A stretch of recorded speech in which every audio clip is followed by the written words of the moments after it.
flinch, break down life inch by inch. Hello, good morning. Buenos dias. How are you? Hey, how you doing, Joe? I'm good, I'm good. Thuy, how are you? I'm doing very good. Good to see you, Hey. Tweed. Good to see you too, Rob. Oh, you say Thuy? Tweet. Good morning, Willard. Willard, you look hype. You look excited. You look What's ex- that? you look How you hype. doing, everybody? You look excited. You look like you're ready to take on like 1,000 clients today. I actually am. Thank you. Excited and ready to take on 1,000 clients. Well, actually, no, not 1,000 clients, but 1,000 other things that are going on. So, Yes, I like it. I like it. The energy is radiating off of you. thank you. Wow. Good morning, Andriana. Good morning. I guess we got a full crew today. Sounds phenomenal. Look at you guys. I have here something special planned out for you guys to get started. I'm gonna share my screen. Ba-ba-bum. You guys compliment each other. While I get this ready, it's gonna be like probably just like a minute and a half, but give you guys a little compliment each other. Say tell each other how good you look today. Actually, like, you look very, Robert, I always call you Robert, but you look very rosy and glowy. Like all that love. Getting married to a wonderful woman will do that to you. Oh dang, he gave you that. I'm married. Oh. They've known me for a while, so they know my whole history, and they know of my wife or know very much about my wife, and yeah. Beautiful, beautiful. They've been a part of the story. Oh really? Sure. Ooh. Andriana introduced me to my wife. What? Planned the wedding. And she planned the wedding too, that's right. What? She's a true matchmaker. She's a matchmaker. Last Okay. week she was working on her next one. Really? Really? What's I don't know, Rover, you were special. he was I'm special. working on myself. I know these two persons that are like super amazing, and I want to introduce them to each other. Whoa. That sounds interesting. You gotta tell me more about it. So are you a matchmaker too? No, I tried before, and then it didn't work out. I'm like, aw, if I get. Okay. Then I was only 20 something. I was young. I didn't know what I was doing. But how old are you now? Like 27? Aw, I'm 41 now. What? What? Look at this face. What? They say Asian don't crack. Yeah. Asian, no reason. Okay, can you guys see the screen? Uh-huh. Okay. Slideshow. Set up slideshow from beginning. Beautiful. Welcome, Megan. Hi.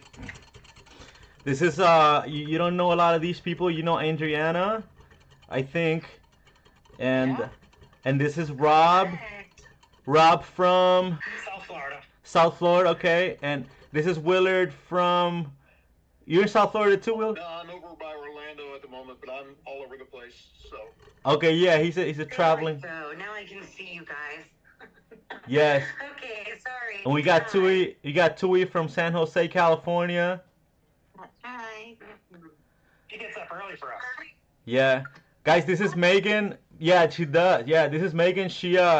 We went to school together. So she's the only person in this call who's known me for like over 20 years. 15, 20 years? Yeah, 20 maybe. that's a lot. Yeah.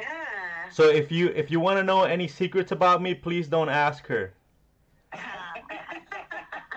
I'd never tell. I would never.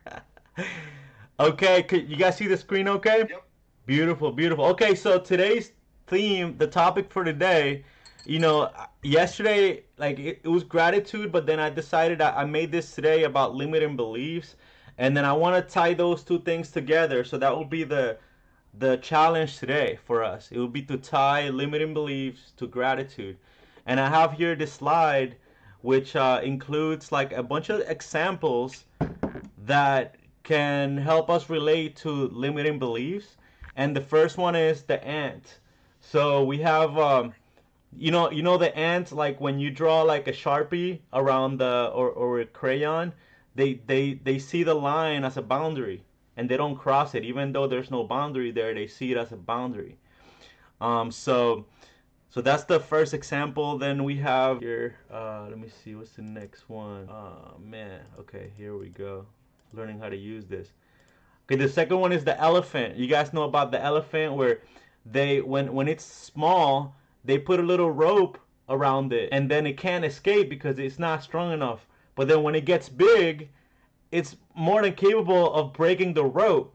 However, it still believes that the rope is keeping it tied to that position, so it never breaks free. The fleas, you guys heard about the flea analogy?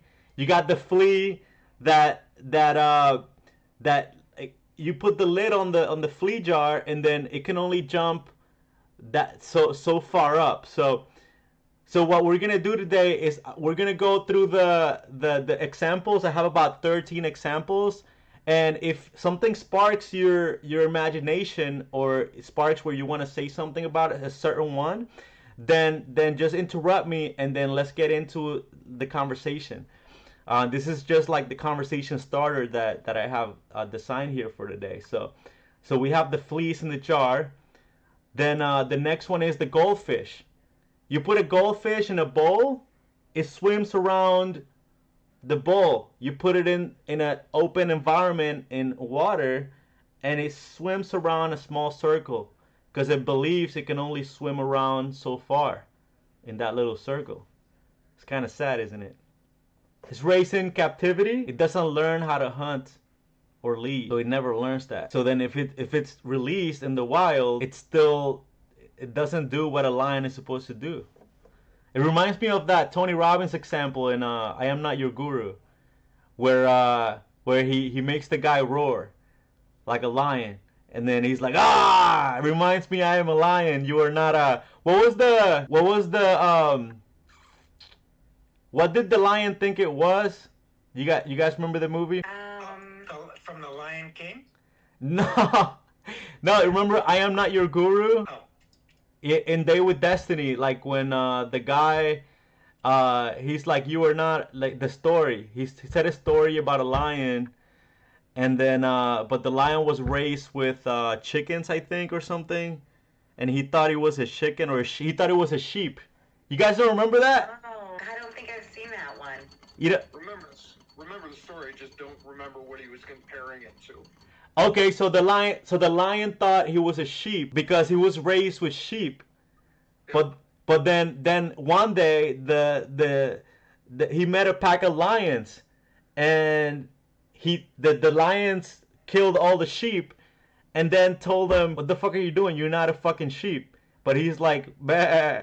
But then he put his face in the river so he could see himself, and he realized he was a lion. You know, so that's the lion right there.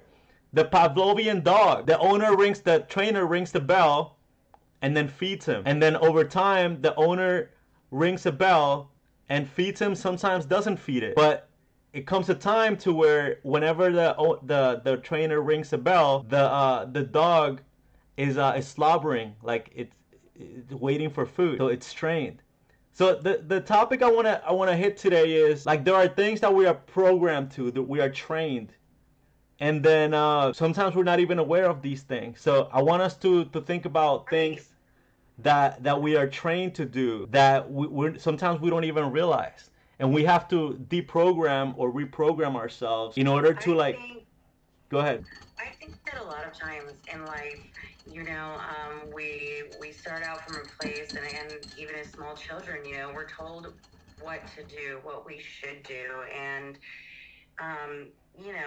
it's hard to access a life you didn't even know you were allowed to want. I think for a long time, and I see a lot of people who come to this pivotal moment in their life when they start to realize, oh, okay, I don't have to live it myself, to what career path or family planning or kind of love life, or just, you know, lifestyle that everyone else around me seems to think is the right way to live my life. And I go into this a lot in my book, A Practical and Spiritual Guide to Alignment. It's called Vibe Check. And it talks a lot about finding alignment with yourself, with your purpose as your unique, you know, being and your unique desires. And I think that, you know, once you get past those self-limiting beliefs, it positions you to pivot. And there are a lot of hard things about that. It's not like you can just quit your job and do what you want tomorrow. You know, there's so many things that tell us like that's impossible. There's so many impossible things. There's so many tasks. There's so much that has to be done in order for that to happen. But honestly, the second you stop thinking about those limiting beliefs and start thinking about each real actionable step that you can make, each small decision that you can make throughout the course of the day, like, brings you closer to alignment with what you want to do with your life. Once you start making those small decisions every day, you get closer and closer so much faster than you realize, especially without the doubt of those limiting belief systems. And I think that, you know, the lesson in the end is that when you start to feel uncomfortable with things in your life, or you start to feel those feelings come on of, gosh, this isn't what I want to be doing, I'm not making the amount of money I want to be making, I'm not finding the right tribe of people in my life, you know, I am, you know, not feeling fulfilled in some sense in life. The important thing is to treat that as a pivot moment. Listen to your soul. Listen to, you know, what God, the universe, is whispering to you, because it's trying to pivot you. It's trying to pivot you toward belief in yourself for exactly what you want. And when you come from that position, then each tiny decision can get you there closer, and so much faster once you stop the habit of like entertaining those limiting beliefs, you know? I'm curious to know. I'm always curious to know what Willard thinks. Willard, like, what do you think about this example so far? I am going to have to apologize because I was not present. I had 1,000 things. I had a call come in that I had. That's when I turned my screen off and my microphone off, because I had to answer that call. So my apologies. I was not present to be able to give. Okay, no worries. Look, so basically, you know, we're talking about these examples of limiting beliefs. The lion raised in captivity, when released, he forgets who he is. The goldfish, if it grows up in a bowl, he doesn't know how to swim in the open sea. You got the flea in the jar. You know the flea example where, like, if it's in a jar, like, once you release it, like, it can't jump higher than the lid. And then the elephant, if it raised in circus with the rope, then even though it can break free, we all know, but it doesn't believe it can break free. And the first example was the ant. So the ant is like, you when you draw a circle around it, it thinks it's a boundary, which it's not. You know, some ants are smart enough to figure out, and some are not. So, you know, between those examples, the Pavlovian dog, like, you know, you know that example very well. So based on those examples and what you know about limiting beliefs, I mean, I'm just curious to know, like, what you think about the connection, and how you have connected these themes in your life. Well, I mean, sorry, I've got to look at this, and I'll explain why in a moment. Okay, no worries. If you want, we can go to Rob while you handle your stuff. Okay, please, thank you. Okay. Sorry, Rob, what do you think, Rob? Because you're over there, like, paying, like, profuse attention. Yeah, I think that sometimes, you know, I've judged myself by the way that everyone else thinks I should be living my life, which was really hard in a lot of cases, because sometimes I'm living the life I want to live and I'm enjoying it, but I'm being told it is not the correct life. It's not the correct way to be happy. And I just realized, it took a lot of years, but I realized I was just different, and that their ideas of what a happy life wasn't necessarily the same idea that my happy life was. And I kept trying to fit my square body into this circle hole. and it's conflicting. It was conflicting, I would say.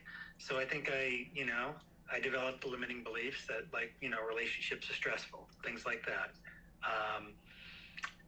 and also always wanting to, not always, but wanting to have relationships.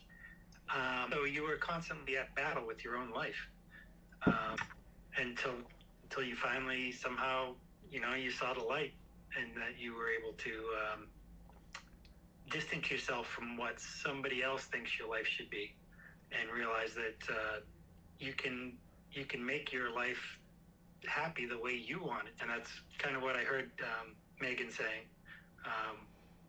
Absolutely. You have to, you have your own glasses, right? So you decide what the world looks like to you, and they have someone else's a different set of glasses, and they're looking at your life, and because it's not what they would think happiness is, they try to sway you to live more their way. Well, and that was and very, very in a hard, lot of especially when ways- it comes to parents and things like that. Wow. Right.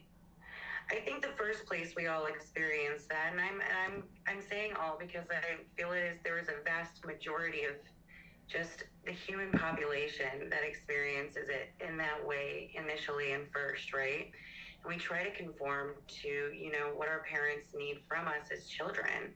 And then we try to do the same for partners in, adult life. And that's, it's not the way that it's supposed to work. You're not supposed to conform to somebody else's needs or their desires that they have for a partner.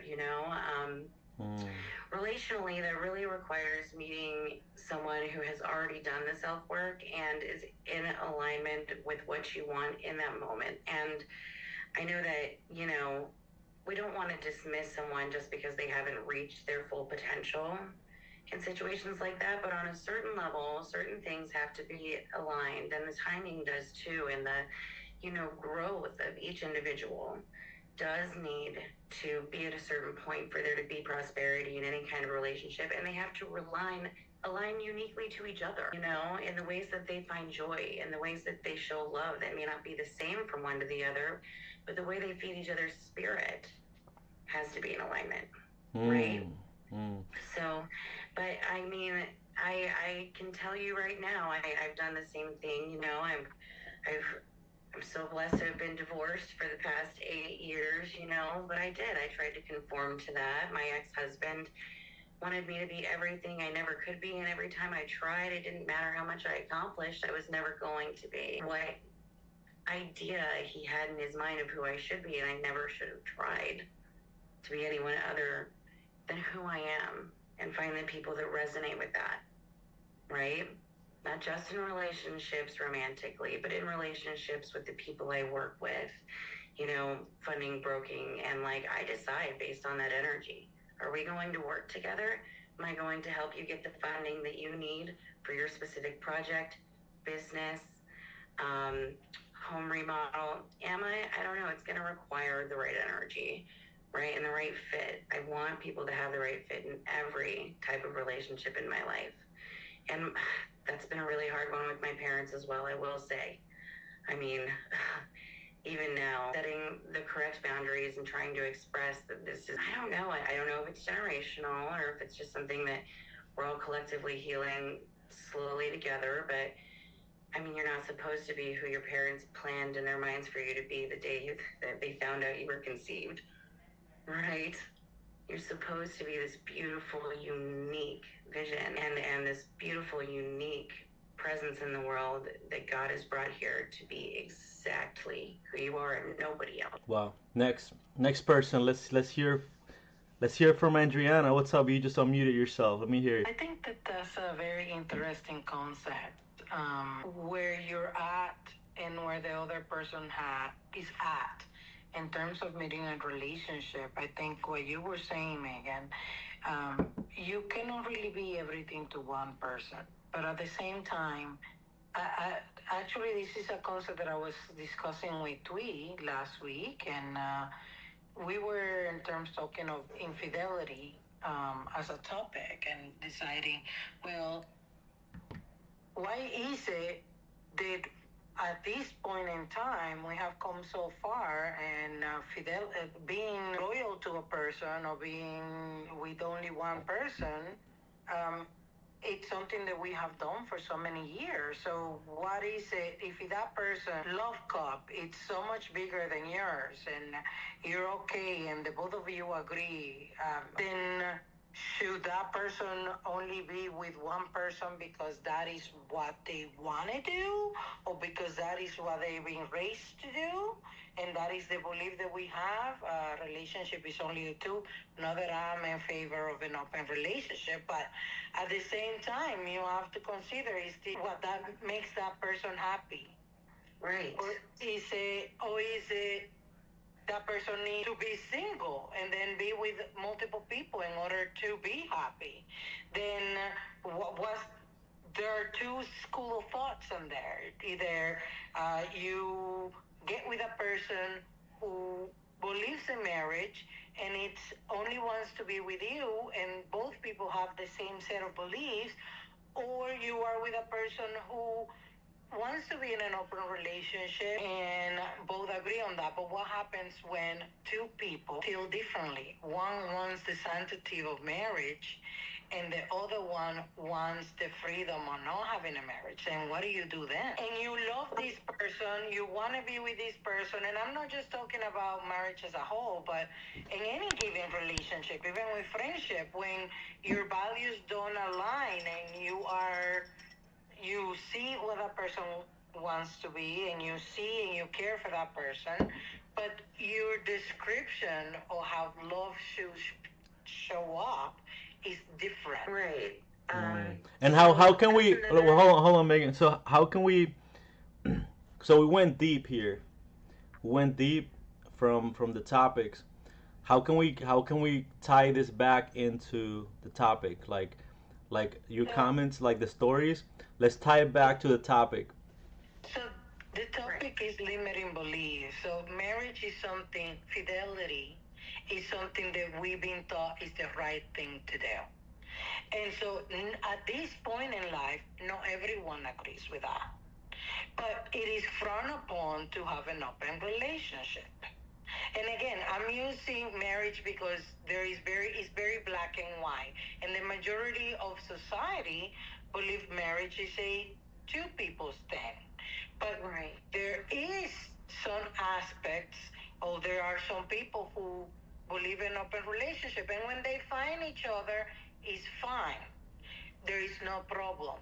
The issue is where a person who feels that they should have an open relationship marries someone who believes in marriage, and then they want to be part of each other's life, but their values don't align. Right. Well, and back to limiting beliefs with that, the limiting belief I think that creates the most tension and conflict in romantic relationships and in those situations is that it's important that someone who feels that they, really experience love in the world in a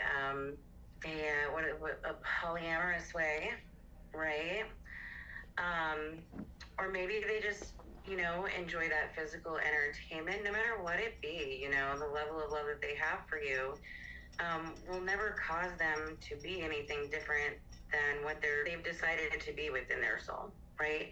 And so there's this limiting belief that stays in us, though, is that, oh my gosh, if I don't make this work with this person, even though we don't align in some really important ways, I'm never going to find someone who I love again this much, and that I have this, deep of a connection and a relationship with. When in reality, I mean, love is going to the essence of what allows you to let each other go and find exactly what you both desire the most in life, and allow you to find the person that can love you in the best way that your heart could ever imagine, and for them too, But if you don't have alignment with those things, and it's hurting one party or the other on a heart level or a soul level, the most kind and caring thing that can be done between the two, in my opinion, is, to give that space for people to decide who they want to be, how they want to live their lives, how they want to walk through the world, and let them. So And what if it you're hurts you saying, to be in Megan, that, Yeah. So what I hear you saying is that if our values don't match in any given relationship, we should let them go.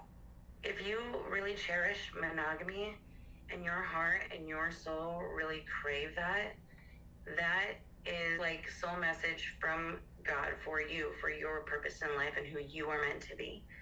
Maybe they don't have that same calling on their heart, and that's okay. It's okay for them to not, but it is not okay for you to sacrifice what you know is for your highest good, yourself, and what you know your heart craves in order to fill somebody else's cup or to be what they need you to be in the relationship. I promise you, they will move on, they will survive. They might even find someone who has the exact same alignment with them in that way, and they will have as deep of a connection as they can have in that way together. But you will let go and allow them that opportunity and allow yourself the opportunity to have everything that your heart desires as well. But as long as you stick to that limiting belief there, right, of I have to stick with this and I have to change that person or their idea or their purpose or their intention of how they're going to walk through the world, you're sacrificing your self-love, and limiting yourself in that way. You should believe truly and fully that you deserve exactly what your heart calls you to. So, I mean, I understand where you're coming from in terms of marriage, but I think that this is more applicable to any given relationship, really. And so I think the bottom line is of the discussion from Joe's topic is we were giving a set of beliefs as we were growing up. And in this case, I used marriage as a topic, but it could be applied to anything. It's either we hang out with people who have the same set of beliefs that we have, and the concern there is if you only hang out with people who have the same set of beliefs that you have, then where is growth going to happen, right? And the opposite of that is you make it work. Do the both of you shave a little bit of your essence in order to grow and maybe move on to something better? Because some of these beliefs are ours, but some are not. And so you have to figure out which part of it works for you. I something came to me. I have a download. Excuse me, Andriana. Oh wow. So what I was seeing was like you got two or three people coexisting in a house, and the house is the relationship, right? It's the ship of relations. So if you have like two people coexisting in a space or a time, then do you force them to be how you want them to be, or do you leave them space in their room to roam around and manifest themselves, and then see if at some point you align, and then you go out for coffee, or you have dinner together, or you have dates together. That's just what came to me because I was envisioning, and like I got the visual download, and then I said, okay, well, okay, instead of thinking it like in an abstract way, I thought of the picture. Like for example, my mom and my dad, like they live together, and then they don't always get along, but they decided to stay in the same house, and they have a commitment to stay in the same house and to be together. So even though sometimes they don't get along, and sometimes there's been times where they've gone days without talking, and I don't know, they went through a really rough, tough period. They came back together, and because they made a decision to commit, and they allowed space for each other, for them to manifest. Let's say if somebody's in a space where like they need. I think that's the like ultimate trust fall there too, right? I mean, that is also a possibility. It doesn't mean that you cut this person off forever. It doesn't mean that you can't have them in your life in one way or another. But doesn't mean you can't have them in your life in one way or another. Yes, I think Megan is cut off. Willard, I just got your book. Thank you. I just started reading it. The Anatomy of Transformation. What Megan and Joe were describing is letting other people be in their own space and find their own journey and then making the decision of whether to stay or go in that type of environment. I think that similarly to what Joe was describing for his parents, I had a similar situation with a couple that I'm friends with, and specifically, she wants him to stop talking to somebody, ex, and he doesn't want to stop talking to the ex, and so that's kind of what brought up the conversation with Thuy, and I was like, well, I think this is the conclusion I came to. They should both work in the problem individually and then come to a solution together. That's my opinion. But if we should only hang out with people who align with us, anyone would say they should go their separate ways. Because what she wants and what he wants in this particular moment, it's not the same. And so I was like, well, I think, I'm always recommending a therapist, so I said, I think we should both go see a therapist.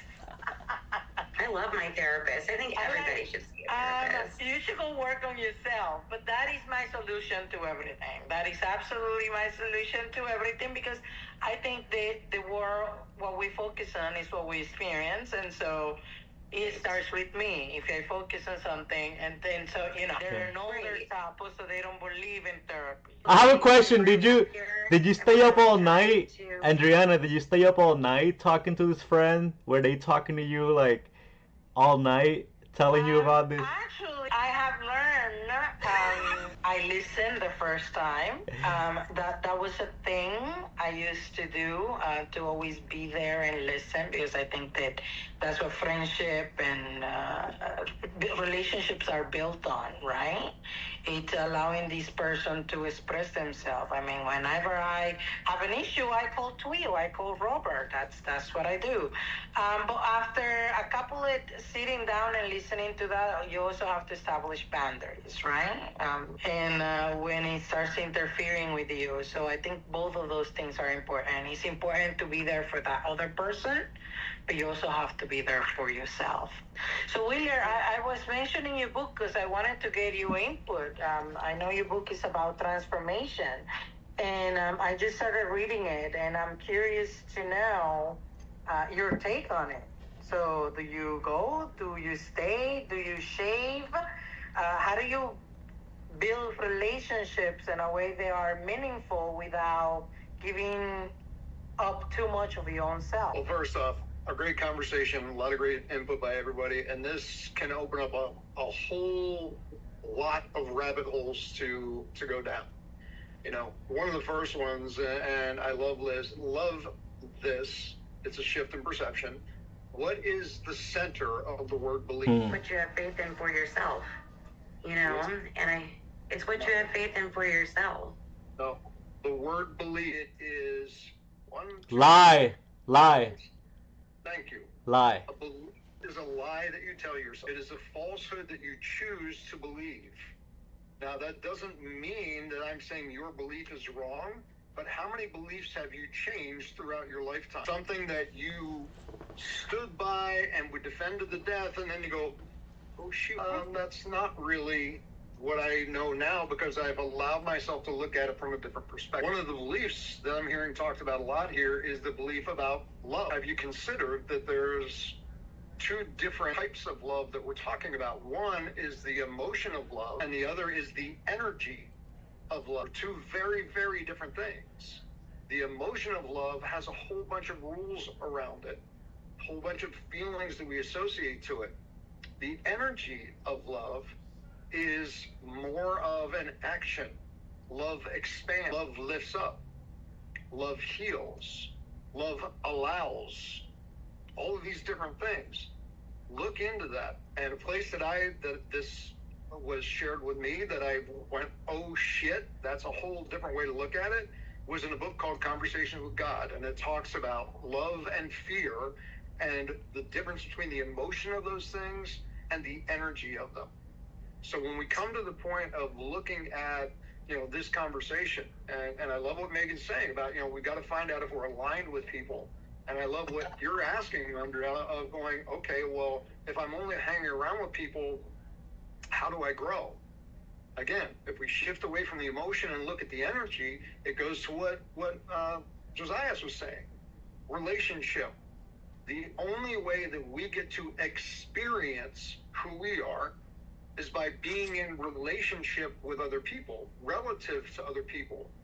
Because we see what we aren't and what we don't want to be in somebody else or something else.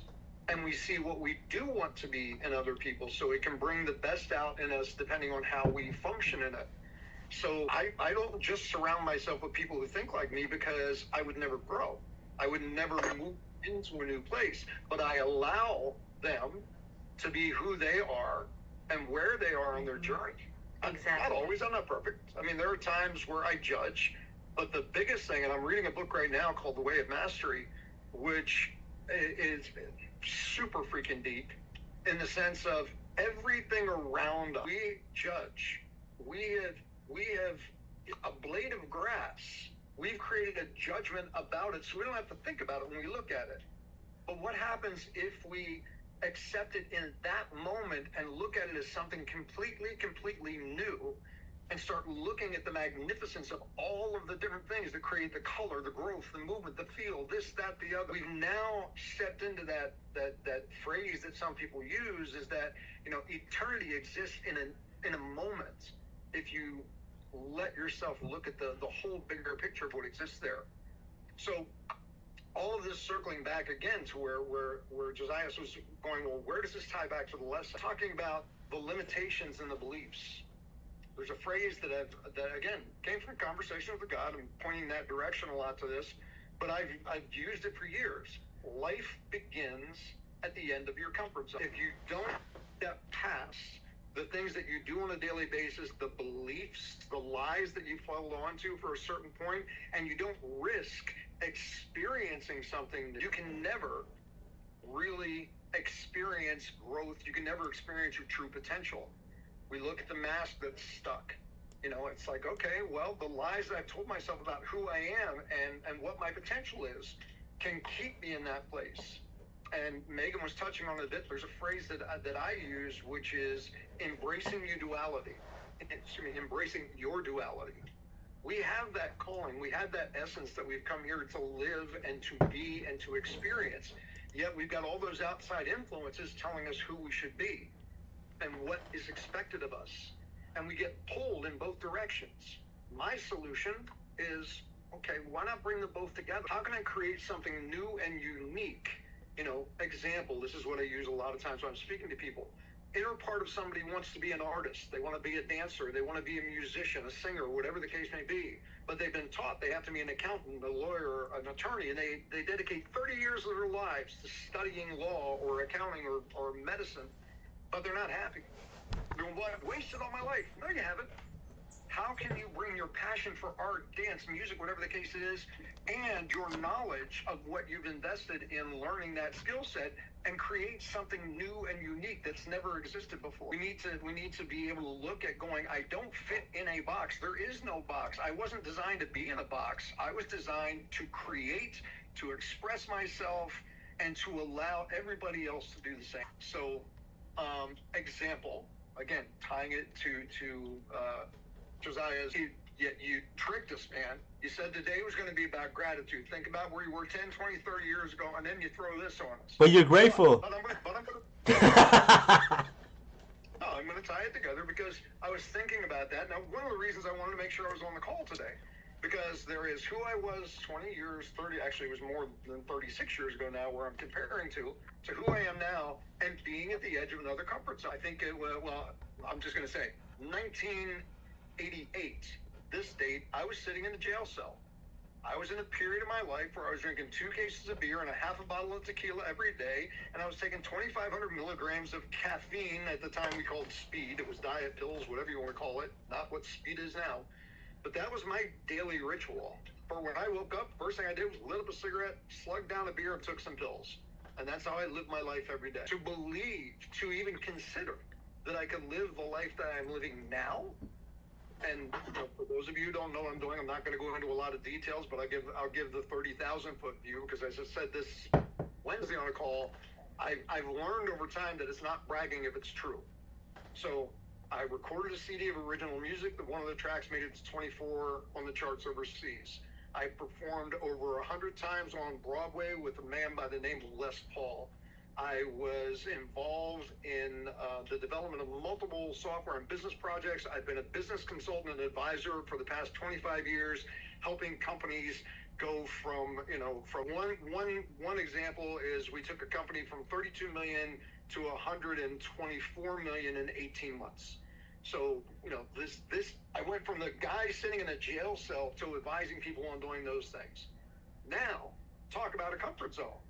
I'm in a position that is a whole new freaking world for me, and I'm scared shitless, because my own business that I've worked on developing, I've been talking to investors, I've been working on putting together an Indiegogo campaign, and I'm at that place right now where one of the investors is going, okay, I'm ready to invest $250,000, and I want to be a part owner of the business. And I've got another person who has been putting in sweat equity to be a part of the business. Now, deals that I've worked on before with partnerships were 2 people, and max was 50 grand that was going into it. And now I'm sitting there going, holy shit, I don't know how to structure all the equity. I don't know how to structure the percentages of ownership. I couldn't have even thought of that in 1989. I wouldn't even know what any of that shit was. You have to remember that, in my opinion, and this is just my opinion, there's one reason that we were put into this physical body. When religion says we were made in the image of God, that doesn't mean 2 eyes, 2 legs, or 1 leg in my condition, 2 hands, whatever the case may be. It means we were made in the image of God to be able to think a thought, put energy and focus behind that thought to manifest and create something in reality. And when we get to the edge of that line around the ant, or the end of the string that's tied to the elephant, or the glass, or the bowl, or any of that shit, and we stop, we are violating our contract with the Creator that we came here to co-create. So we've got to suck it up. And the reason I had to answer that call earlier was because excuse my language, I got no fucking idea how to deal with it. But one of the guys that's on my team was a CFO of a $50 million a year company. So I texted him first thing this morning, Bill, I need to talk to you when you got some time.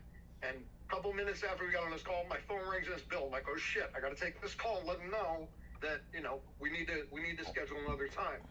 Face your fucking fear. Fear, they say false expectations appearing real. I say fuck everything and run is what a lot of people do. But there's also other acronyms. Face everything and recover. Acronyms. F-U-C-K. What do you get? F-U-C-K. That's just me being crass. That's still the carryover of me. I've said this to people before when we're sitting in these executive meetings. Like, dude, I basically came from the streets, and you're not going to take that part out of me, because I do embrace my reality, duality. I'm not going to sit and pretend to be somebody in front of somebody else because they're wearing a 3-piece suit, and I go, oh, I've got to act this way. Screw that. I'm me. We're going to do business together or not. And I know that can be offensive to people, but like Megan was saying earlier, then that just means we're not the right people for the deal.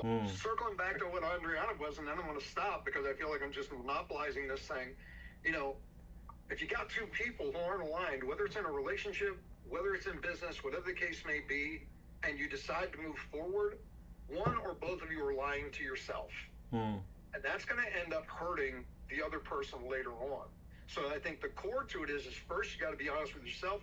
Second, you got to be willing to have the hard conversation, and then choose. Is this something that serves who I am? Am I willing to experience something different and go, you know what, I may like it. I never tried it. I don't know. I haven't had the experience. All I have is knowledge. And there's a huge difference between knowledge and experience. Or go, it's not an experience I really have any interest in having, but you know what? I want to allow you to have yours. And we always come down to this thing. Well, it's either this or that. No, that's just going, I've got a choice. Come up with other options. What are other ways that you can make it work? Last thing I'll say, when I first started on this journey of transformation, we were talking about relationships, and one of my mentors was saying, the reason most relationships fail is because people, there are basically 5 areas of compatibility. Over the years, I've come to believe there's 6.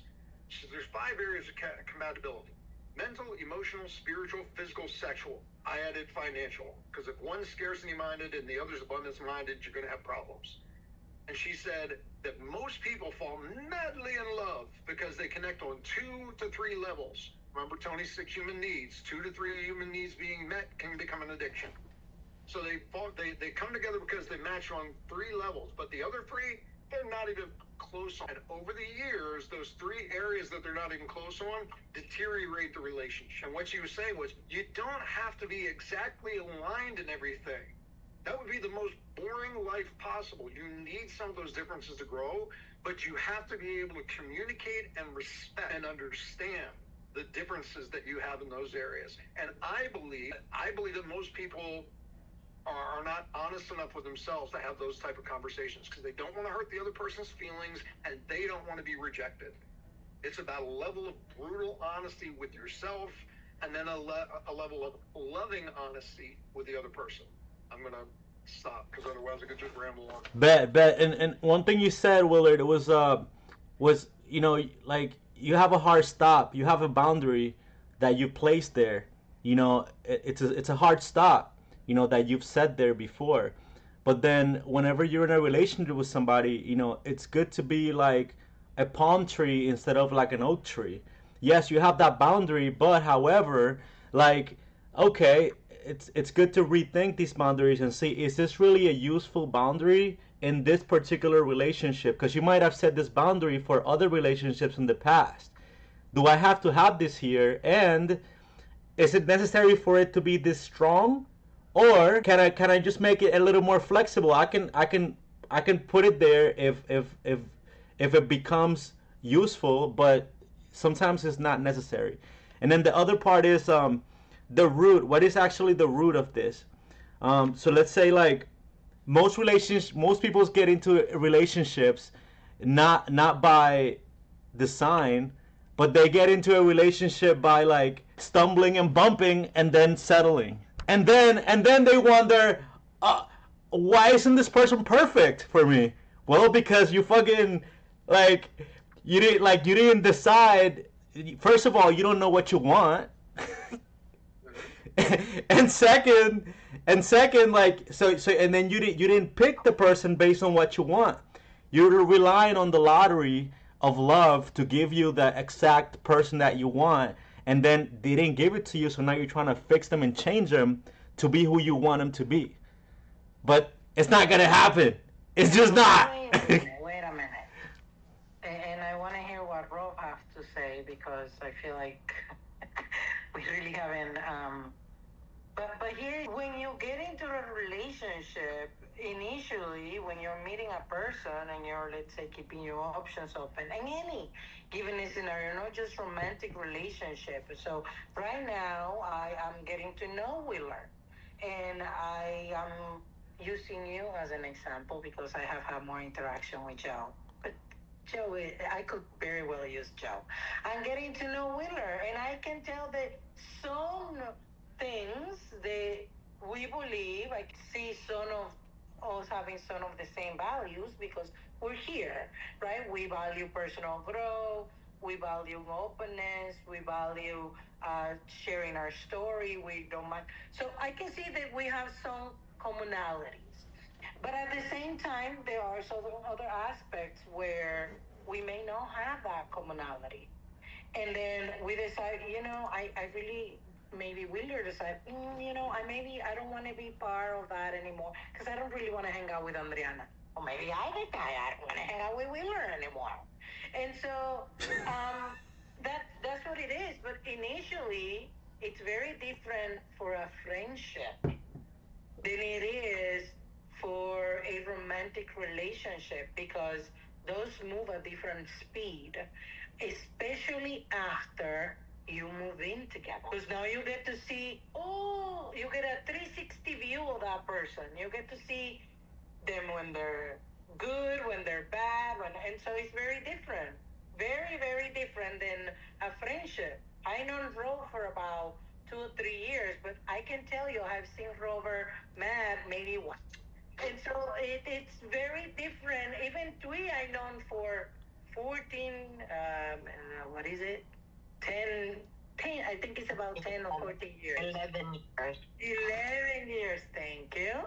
Just making sure you were there. Hey, Andriana, before you, I'm sorry to interrupt. Thuy for 11 years. But Hey, Andriana, fun. I'm sorry to interrupt, Andriana, just because Thui's got to leave in like 3 minutes. So, Thuy, I just want to hear your contribution before you got to go. I was just like, this is so good. I don't want to leave. I love this conversation today, and especially with Willard, what you're sharing. So I think it's exactly right, because like in any relationship, right, there has to be something, some sort of spice. I feel like, you know, you gotta make it fun and variety, because like I think with my husband, I mean, we do have a lot of things in common, but we are also completely different in so many ways, because I am like his variety and he is my certainty. And there's certain things when I'm like, I'm the sociable. I go meet people. I invite people home. Like, you know, I make someone once. I'm like, oh, we totally click. Come hang out at my house. No problem. And he's like, no, who is this person? How do you know them? How long have you known them? Like, what is, you know, the family history? Did you do a background check? So it's so different, and it does, for me, I mean, there was a time where I'm like, this relationship is getting boring. We're doing the same thing all the time. And I went through that phase, Andriana knew, and I was like, I am growing. I am going, you know, all these things, and he's not. And I was like, are we going to stay together? You know, what's going to happen and all that fear. But in reality, like, once I get over that, and I just came from a space of love, he kind of just grew with me too, but at his own pace. And we still have the same thing where I'm like, oh my God, I want to go do this. And he's like, no, we're not doing that. Right. But, and I feel part of it is having that difference, or like, you know, different way. And it actually give us maybe the opportunity, or sometimes the catalyst for us to also learn of, you know, acceptance, I feel, of the other person, who they are, and who we are. And it's okay that we can be different, but still love each other and be in a relationship. Yeah. That's my take. Wow. Excellent. And then thanks to Andriana, Rob, I also want to hear what you got to say. Let's hear from you. And I gotta run, so I will watch the rest of this later. Okay. Bye. Later, Rob, take it away. Like Andriana just touched on this just a little while ago, about like the difference between the relationships, between a regular friendship, and between your intimate relationships, and is it different? And I think for me, it kind of has been different, right? I think I probably having difference in values with friends has probably been more acceptable in my life than having difference in values with your intimate person, because you really wanted to be aligned. And I'm starting to question that as to whether that's necessarily fair. To myself, I guess it would be fair, because gosh, it affects your daily life so much. But I mean, if that person is the one that you should be giving the most grace to and the most love to, maybe you should be even more open in accepting that they have different values. That's something that's kind of coming to me, that's a little bit on the newer side, because I think I probably, in my entire life, I've accepted way more in friends than I would have in intimate relationships, in terms of your values being aligned. So I was just thinking of that.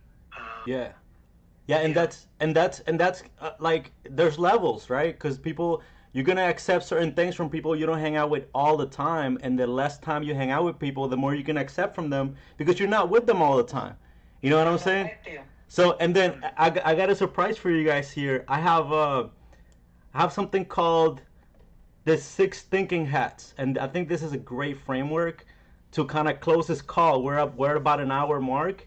So for the last 30 minutes, I want to hit on this. Do you guys see the presentation? So look at these hats, and I know this is Edward de Bono's 6 thinking hats, and I think this could be useful in a lot of ways.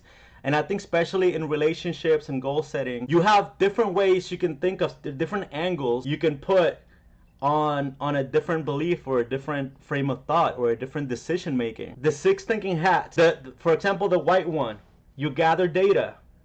You understand how to resolve the issue. Feelings, how you feel about it. Concepts and perceptions, like new things, like creativity.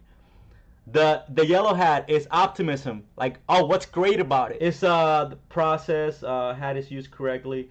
And then the black hat is the one that actually I think this is a interesting framework. I think it was the blue hat that's like overarching one. So you have all the, you look at all the angles one by one, and then you look at the overarching hat, which is like you look at all of the angles and then you make a decision over all the angles. So based on this framework, if you can look at this situation, you know, through the six thinking hat, how could you make that decision different? And then we'll go back to you, Andriana. Have you ever seen this before, the six thinking hats? I have not. Okay, Willard, you know Edward de Bono's six thinking hats, right? Yeah, I would offer a different perspective on the analysis hat.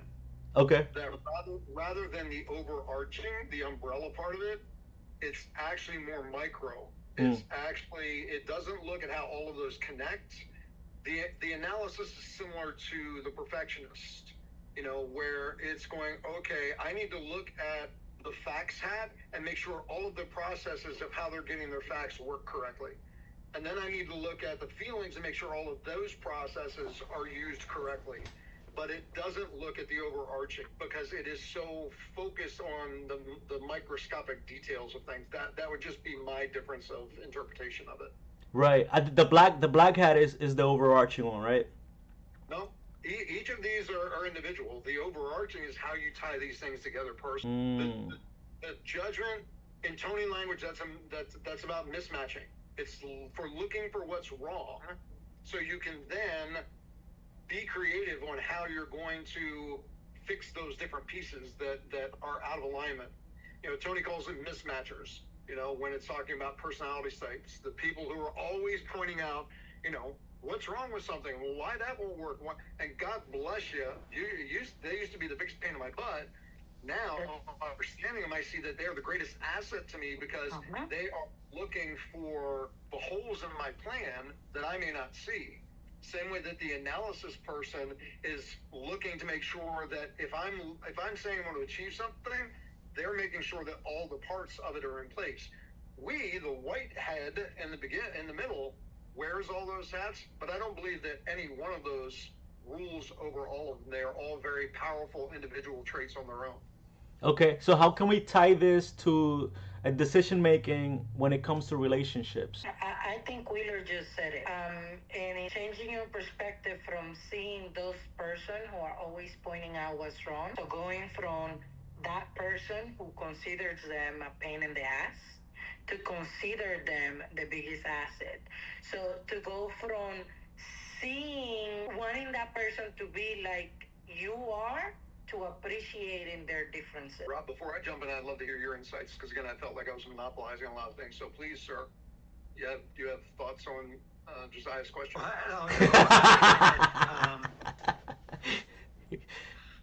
If you had thoughts before I say anything, because I really want to hear your insights. I mean, we the rest of us kind of monopolize things, and I would love to hear your insights. If you have any to share, don't feel like I'm putting you under pressure if you're not.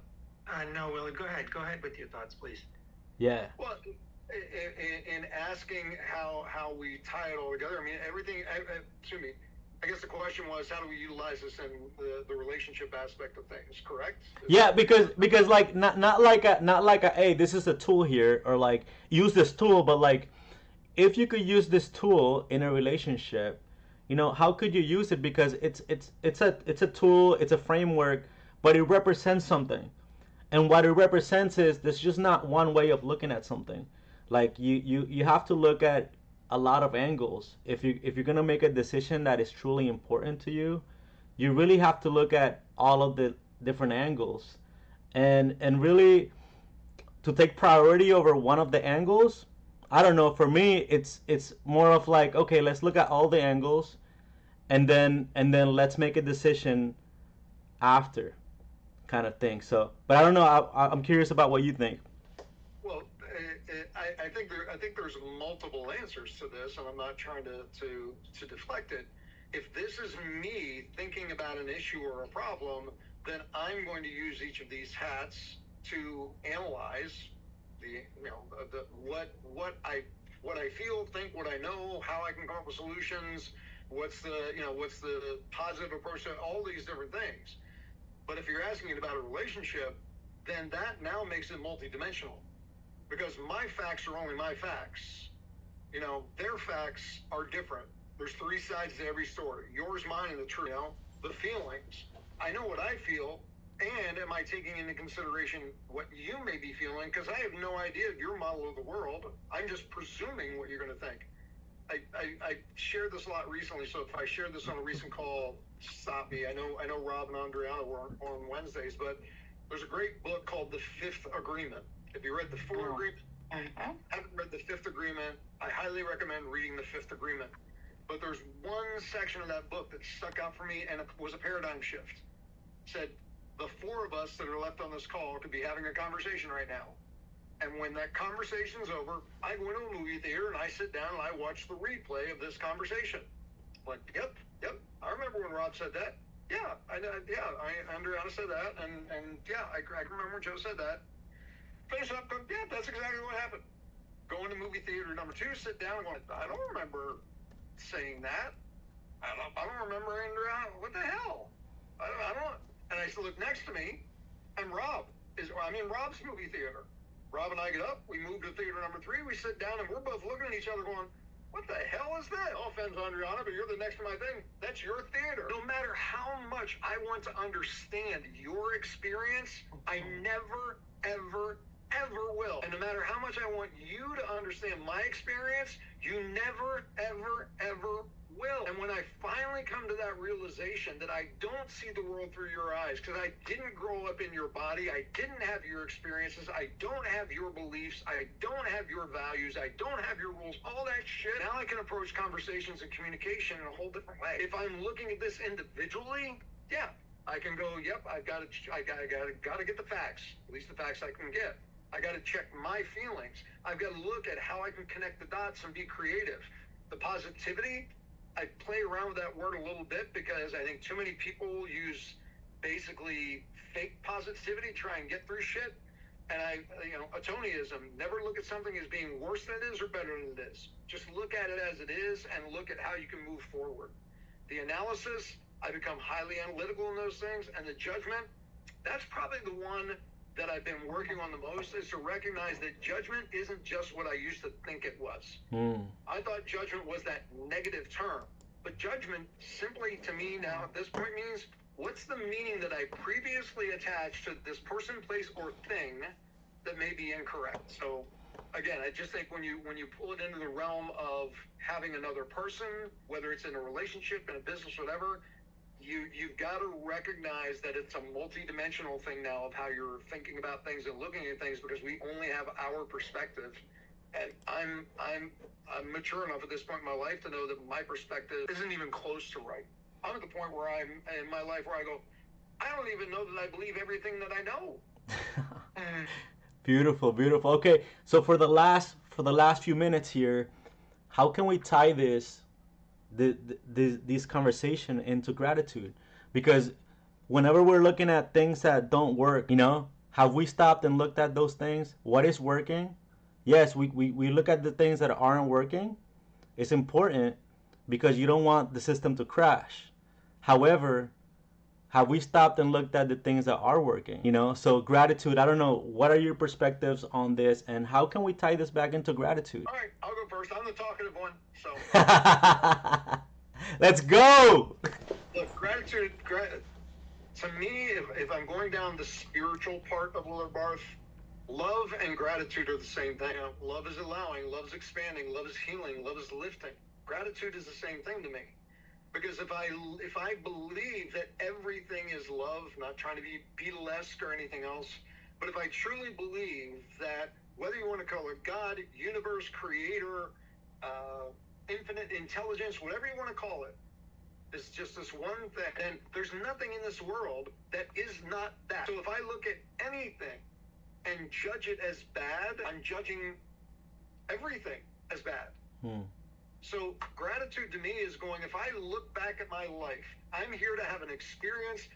My experience is just one experience on the nerve endings of the fingertips of this creator. Every single one of us is giving experiences back to the source. If I look at every experience in my life, even the being in jail and the drinking and the drugs and everything else, if I wouldn't have had those experiences, I wouldn't be who I am now and who I continue to become. So if I'm grateful for the good thing that happens in my life, I got to be grateful for the crap that happens too, because it is opening up the opportunity for me to experience who I really am.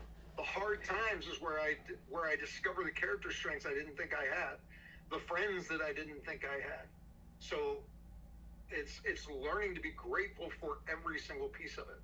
Mm-hmm. I have a friend of mine that like my best friend lives in Utah. I remember one time when I went to my first UPW, my first crew experience. I was expressing to him how nervous I was because all these great people that are into personal development, and I want to meet everybody, and I want new friends. I want new friends that are into personal development. Da, da, da. And then, but I didn't express it exactly like that. However, I was nervous. I wanted, will these people like me? Like, will I be able to make some new friends here? And he told me, "Hey, Josiah, it's not my job." He said, "It's not my job to get more people into my life. It's my job to be congruent with myself, and then, or to he even said it. He said, it's my job to repel people, and if they stick around, then they're meant to be in my life." And then the last thing is, a rocket is on the way to the moon, feeding information to the gyroscope. 99% of the time, it's off track. So everything I'm doing is really off track. So whenever like there are things wrong, there's always something wrong. But we got to focus on how to get to where we need to go. Yes, we need to correct. We need to correct, but not overcorrect. We need to correct just enough. I mean, that's just what I got from that. Rob, Andriana. Joe, I think what you said about your crewing experience. It reminds me of not knowing if I belonged.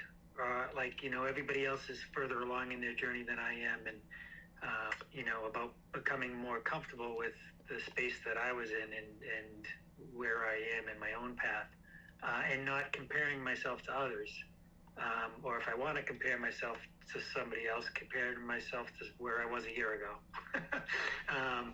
and see my own growth.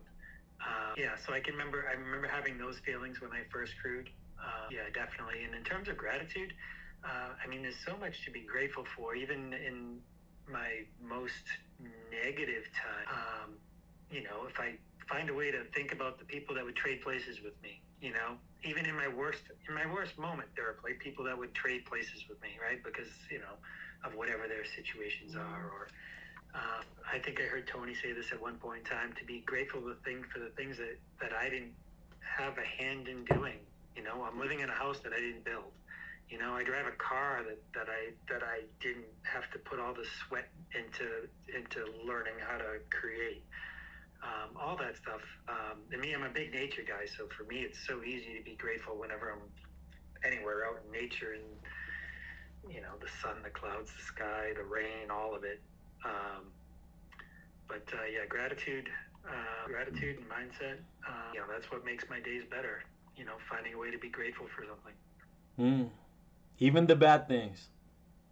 Even the bad things, and Willard mentioned that too. Is that those are the keys to new growth, and it's very, very hard to think of that when you're going through it. But if you are able to think of that as you're going through it, you've really made a great mindset change. And I know that's on the horizon for me. So that's another thing to be grateful. Yes. Andriana, last. In terms of gratitude, I'm very grateful for a lot of things in my life. But what I'm most particularly grateful at this point is the ability or the opportunity to find peace within the storm. I think that I have never allowed myself to do that. And this has been a constant reassurance, constant messages to learn how to find peace within the storm, and that I'm grateful for the opportunity. Can't say I have found it quite yet, but I am very grateful for the opportunity. Okay, so we're getting about like an hour 20 here, so let's sum up what we feel that we can take away from this in one sentence or one word. Let's start with the most talkative, the most wise. I am not the most wise, not in any way. No, I am not, but thank you.